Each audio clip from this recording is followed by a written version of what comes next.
Teachers unions across the state are stepping up efforts to make changes to their current contracts before the controversial right-to-work law takes effect. But some groups say they are taking that effort too far. ABC 12's Kristen Abraham live now from the Michigan Education Association office in Flint Township with more. Kristen? Angie, right to work goes into effect in late March. Up until that deadline, local unions can make changes if they want to their contract. Those include extending it. They could also add a sidebar agreement. But that's the provision that some say could be illegal. The battle over right to work in Michigan continues nearly 2 months after Governor Snyder signed the legislation. Organized labor groups like teachers unions are ramping up efforts to extend existing member contracts. It's not a circumvention of the law. We're following the law.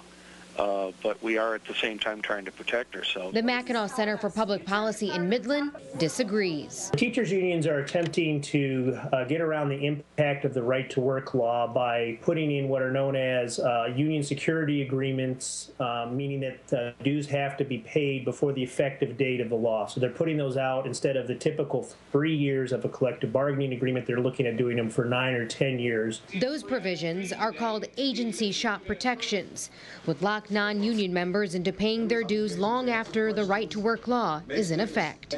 The rub here is the idea that we now have with right to work freeloaders that can come in, receive the negotiated salary, receive the protections that the contract offers with respect to grievances and arbitrations and things like that, and not have to pay a single penny for any of it. The Michigan Education Association says the Taylor School District in Wayne County has a deal with its school board for a long-term sidebar agreement.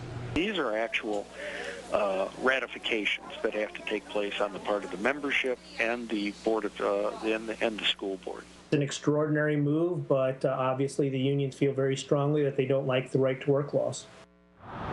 Now, we have confirmed that at least one school district in Genesee County is also. Well, we do apologize for that, Kristen's story. She was telling us that she has confirmed one other Genesee County school district is also looking to revisit their contract as well.